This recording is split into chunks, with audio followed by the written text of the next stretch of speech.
Sa video na ito ay tuturuan ko kayo kung paano gamitin ang MFX Community gamit ang ating mga cellphone. Lahat ng Mbabe pedals tulad ng Black Box, Tank G, Tank Mini, MK20 at MK300 ay pwede nyo tong gawin. Ang ituturo ko muna sa inyo ay ang mga basic features na dapat ninyong matutunan. Kaya't narito ang mga bagay na dapat ninyong tatandaan sa paglalagay ng AN profile. Sundan nyo lang ang aking gagawin at panoorin maigi. I-connect mo muna ang inyong effects sa inyong device. Kapag andito na kayo sa mismong editing app, ay may makikita kayo dyan sa baba.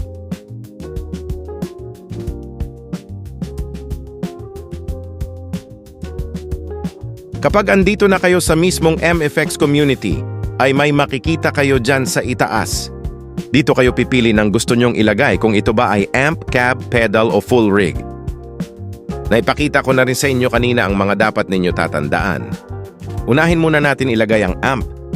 Pindutin ang amp para lumabas lahat ng mga iba't ibang klaseng amp na ginawa ng mga creator o publisher.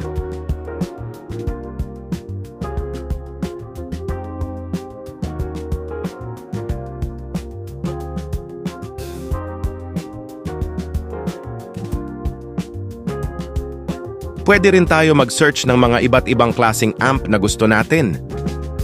Halimbawa na lamang dito ay ang Fender amplifier at pwede ka rin mamili at mag-download ng gusto mong klaseng Fender amplifier. Kapag nakapili ka na ng gusto mo ay click mo lang itong download icon at hintayin mo lang ito matapos ma-download.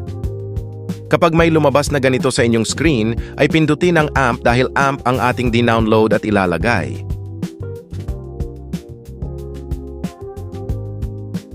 Subukan naman natin sa cab mag-download at ulitin nyo lang ang ginawa ko kanina. Pwedeng kang mag-search ng gusto mong cabinet at pwede ka rin maghanap ng gusto mong cabinet.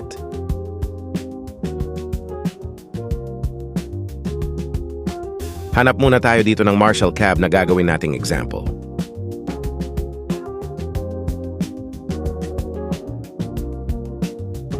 Subukan nating i-download itong Marshall 1960B na greenback. Kapag tapos nyo nang na-download ang gusto ninyong amp and cab, ay ilalagay na natin ito sa ating pedal. Yung dinownload natin na Fender amp kanina, ay maraming iba't ibang klaseng Fender na kasama at pwede nyo yan i-testing isa-isa. Pindutin ang audition para mag-activate at may soundcheck na rin ito.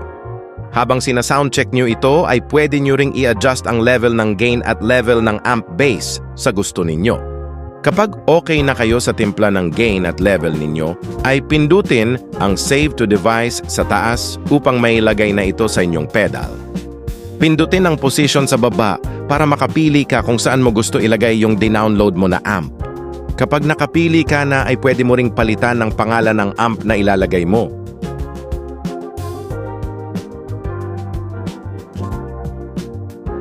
Kapag okay ka na sa lahat-lahat ay pindutin mo lang ang save para kumarga na ito sa inyong amp. Ngayon tapos na tayo sa amp. Isunod naman natin ang cab. Parehas lang ang ating gagawin kung paano natin nilagay ang amp kanina. I-click ang audition at huwag kakalimutang mag-adjust ng cab level habang sina-soundcheck ito. Kapag okay ka na sa pagtitimpla ay uulitin mo lang ang gagawin kung paano tayo nag-save kanina sa amp.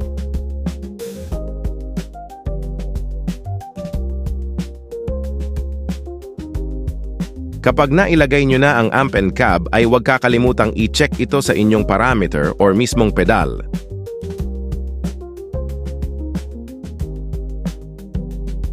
Sunod naman nating gagawin ay yung tinatawag natin na full rig. Kapag full rig na ang ilalagay ninyo ay basahin maigi ang nakasulat dahil halo-halo na dito ang nakalagay sa iisang profile pa lamang. May mga iba dito na hindi na natin kailangan maglagay o mag-partner ng cab dahil sa full rig ay mayroon ng nakahalong cab dito. Halimbawa na lamang itong A2 Bogner amp ay may kasama ng 4x12 V30 cabinet, kaya't hindi na natin kailangan partneran ito ng cabinet pa. Laging tandaan na sa amp section makikita at ilalagay si full rig at hindi sa cab. Lagi nyo rin tatandaan na pare-parehas lang ang mga steps kung paano tayo maglagay ng gusto natin.